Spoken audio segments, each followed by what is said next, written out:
ستاسو میزبان سید زاهد جان دا وخت زه موجود یم په لواري هیلز هوټل اینډ رسټورنټ کوم چې دا کوم چې د سیاحتي مقام دی او دا بالکل د لواري ټاپ د لواري ټنل سره بالکل نږدې علاقه ده. راته ووایه لازاده چې دلته د هوټل کله قایم شو اوس یو هفته مخکې تاسو پروګرام کوو د دې مقصد څه او ستاسو خواهش څه دی چې څنګه د هوټل ډېر زبردست سیاحتي مقام کې تاسو قایم کړو؟ دلته موسم هم ډېر ښه دی، بهترین موسم دی، پنکې نشته دی، دلته نشته دی، یخ موسم دی په دې جولای په میاشت کې.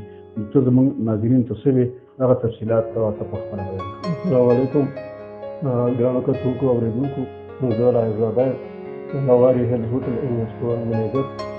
د ټولو نه مخکې سید زاهد جان لالا تاسو ډېره مننه تاسو راغلئ او موږ وخت راکړو. زه به دا ویم چې دا هوټل چې دی څلور ورځې کېږي چې د دې باقاعده افتتاح وکړو. څومره مېلمانه چې راځي، څومره ټورسټ راځي، هغوی سره ټول نه مخکې زه ویلکم یم چې راشئ. دا یو ټوریزم سپاټ دی، دا یو ښکلی ځای دی.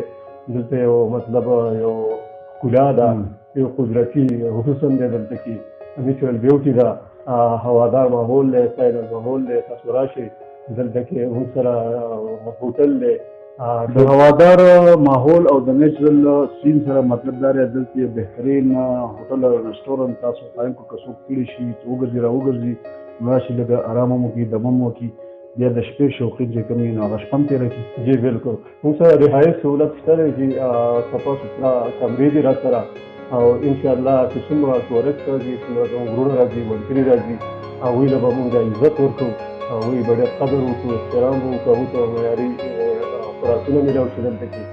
بس ټولو ته وایم چې راشئ هوټل راشئ او تاسو په خپلو سترګو. ناظرین د ده مقصد د منیجر صاحب دا دی چې په لیدلو او په اورېدو کې ډېر فرق دی.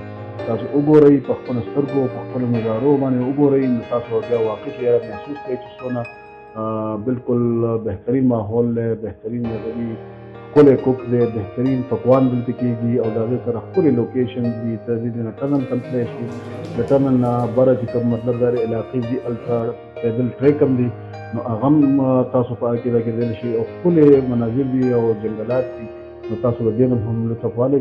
او دا راته اوس ووایه چې کله دا یوه هفته وشوله ستاسو خپل هغه اوپننګ وشو، د اوپننګ نه پس تاسو څه محسوسوئ؟ ګورم چې خلک په ښه تعداد روان دي او خپل اقدام محسوسوي چې یو ډېر زبردست ډېر اپریشیټ کوي. جی بالکل زموږ خو تقریبا لږ وخت شو چې افتتاح شوې ده، خو بیا هم ډېر زیات خلک راځي، دلته کې خوراکونه وکړل او هغوی اوس دا دویم درېیم پیر دی چې راځي او صفتونه کوي چې ستاسو کانې چې دي دا هم ډېرې معیاري دي او ډېرې خوندورې دي نو هغوی راځي او نورو ملګرو ته زه یم چې راشئ. نو سر زه به دا ووایم چې څومره کسان زما اواز اوري، څومره ملګري، نو راشئ لواري هیلز هوټل ته راشئ. دلته کې ښکلاګانې دي، نیچرل بیوټي ده، موږ سره مطلب معیاري کالي دي، صفا ماحول دی او زموږ دا کوک چې دی دا مطلب تجربه کار دی، پروفیشنل دی. جی بالکل. دا تاسو د کوم ځای نه راوستي دي؟ دا یې نوښار دی. دا هوټل دی، دلته کې دا یو ټوریزم سپاټ دی، دلته کې داسې هوټل نه و، های کوالټي سټنډرډ هوټل نه و مخکې. نو زما بهیج چې و هغه تقریبا دوبۍ کې و، تقریبا د 17 کالو په دوبۍ کې هغوی وو.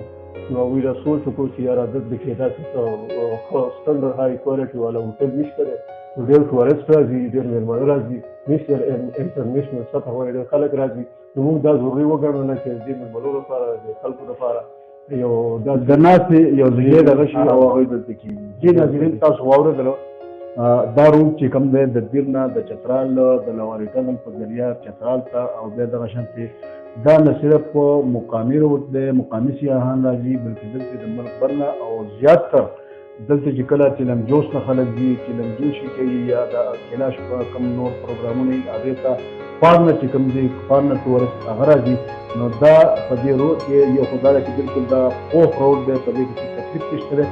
دویمه دا خبره چې دلته راشي تاسو سټې کوئ نو هغه انټرنیشنل ټورسټ هم نن ډېر خوشحالېږي چې کوم د بره نه راځي یا د لره نه ځي. د لږ وخت کې په دې سلو کې داسې کتلی کېږي چې هغوی دې اپریشیټ کوي. نو چې ښه سوچ کې الله به ښه بدله درکوي. نو زما سپیشل دعوت دی، سپیشل ریکویسټ دی هغه خلکو ته چې د هغوی کوم وس کېږي، پیسې به هم ګټئ، عزت به هم ګټئ او کم سے کم ثواب او هغه هم درې نو ثواب هم د فرمان خپل ځان خیر درجه ته ورکړي اجازه ته د نوي پروګرام سره به دوباره تاسو په خدمت کې بیا حاضر یو. الله حافظ.